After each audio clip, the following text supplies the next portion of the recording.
Salom. Suv deganda siz o'zi nimani tushunasiz? Hozir qo'lingizda ushlab turgan temirni, aynan telefonning ichida suv borligini bilarmidingiz? Telefoningizni temirning ichida mikroskopik darajada suv molekulalari yashaydi. Chunki suv deyarli hamma narsaning ichiga kirishga qodir. Ya'ni atrofimizda ko'rinmas suv ko'rinadigandan ko'proq. Hatto quruq deb o'ylagan narsalaringiz cho'lning ichida ham suv bor. Siz cho'lda ketayotganingizda oyog'ingizni ostidagi har bir qum zarrachasida 1-2% namlik bor. Siz Topuz kanaldasiz, sizlar bilan Taxiyot. Suvga qaytamiz. Eng qiziq joyi, bizning miyamiz 75% suvdan, yuragimiz esa 80% suvdan iborat. Ya'ni biz yurib turgan suv to'plamimiz. Hatto havoning o'zida ham suv bor. Siz nafas olayotgan havoda ham suv bor, lekin u ko'rinmaydi. Dunyodagi eng quruq joy Atakama cho'li ham butunlay quruq emas. Uning tuprog'idan ham ozgina suv topiladi.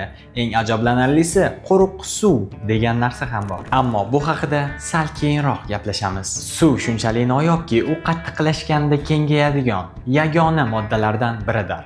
Shuning uchun muz suvda cho'kmaydi. Agar bu xususiyat bo'lmaganda, hozir hayot bo'lmas edi, chunki ko'llar pastdan tepaga yaxlashni boshlar edi. Bugungi dunyodagi barcha hayot suvning g'alati harakati tufayli mavjud. Shuning uchun keyingi safar siz suvni ko'rsangiz, bu oddiy suv emas, balki dunyoning asosiy mo'jizalaridan birligini unutmang. Quruq suvga qaytamiz. U oq kukun ko'rinishida bo'lib, ichida 95% suvdan iborat bo'ladi, lekin qo'lingizni ho'llamaydi.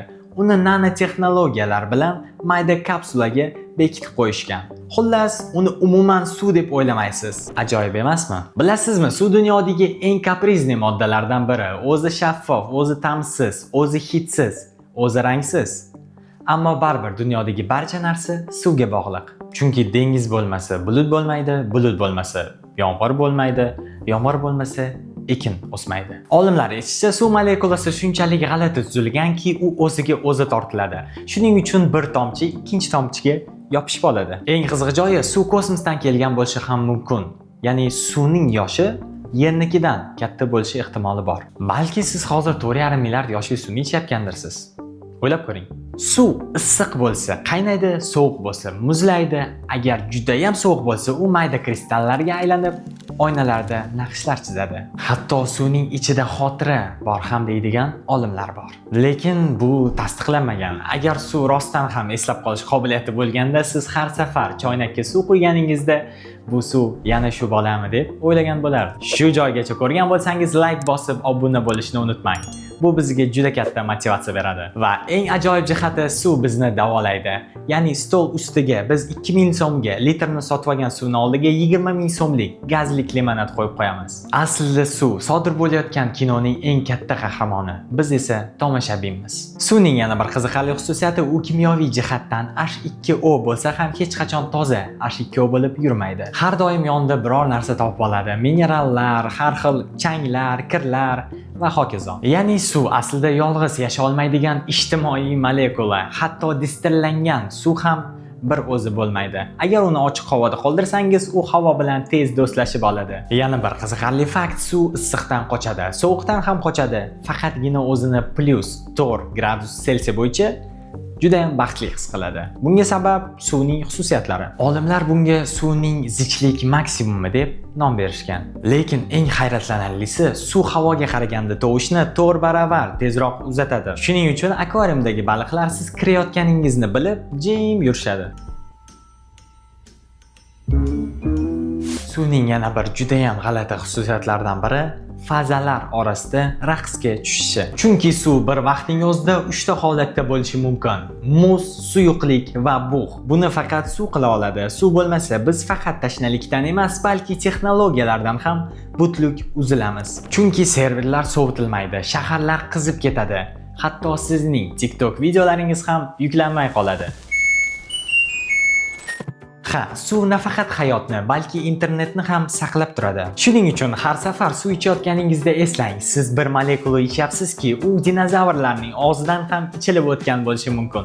Lekin haligacha toza, shaffof va hidsiz bo'lib saqlanib qolgan. Ammo suv haqida eng hayratlanarli haqiqat bu suv hech qachon yo'qolmasligi. Hozir qo'limga olgan tomchi million yillar avval muzlikdan oqqan bo'lishi mumkin. Undan oldin esa bulut bo'lgan, undan ham avval esa suvni tubida lava bilan uchrashgan bo'lishi mumkin. Tasavvur qiling, har bir barg ichida ko'zga ko'rinmaydigan zavod ishlaydi. Bu zavodning nomi fotosintez. Uning asosiy yoqilg'isi esa yorug'lik va suv. Ammo suv bu jarayonda shunchaki ichish uchun emas. Yo'q, u bundan ancha katta rol o'ynaydi. Barg hujayralari ichida xloroplast deb ataladigan yashil organellar bor. Ular quyosh nurlarini ushlab, uni energiyaga aylantiradi. Ammo energiya yetarli emas. Unga elektronlar kerak. Shu payt sahnaga suv chiqadi. Suv molekulasi yirtiladi, haqiqiy parchalanadi. O'simlik suv oladi va quyosh nuri yordamida H2O 2H plus O plus elektronlarga aylanadi. Yerdagi butun kislorod, aynan shu parchalanishdan keladi. Biz nafas olayotgan har bir atom bir vaqtda biror daraxtning energiya olish jarayonida ortiqcha chiqqan mahsulot edi. Agar suv bo'lmasa, fotosintez ishlamaydi, kislorod chiqmaydi, atmosfera kislorodsiz bo'ladi, murakkab hayot deyarli bo'lmaydi. Xullas, aytganimdek, agar suv bo'lmasa, biz ham bo'lmaymiz. Suv vaqt ichida shapka almashtiradi, shakl almashtiradi, ammo mazmunni yo'qotmaydi. Suv bu tabiatning abadiy aylanuvchi xotirasi, yerning qon tomiri. Demak, biz hammamiz bir-birimizga suv orqali bog'langanmiz. Dunyoning ko'rinmas ipi, hammani bog'lab turuvchi. Bu suvning o'zidir. Shuning uchun siz keyingi safar suv ichayotganingizda buning bor yo'g'i chanqoq bosadigan narsa deb o'ylamang. Aslida siz dunyoning milliardlab yillik tarixini ichyapsiz.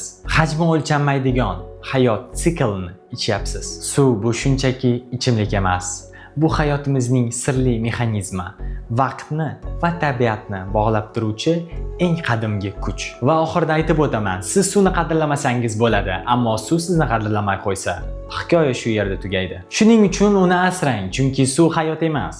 Suv hayotning o'zi. Agar kontentim sizga ozgina bo'lsa ham yoqqan bo'lsa, bu haqida izohlarda yozib keting. Sizlar bilan Taqiyot, siz Topuz kanalida edingiz. Keyingi videoda ko'rishguncha, xayr. Suv chalashib o'tamisizlar.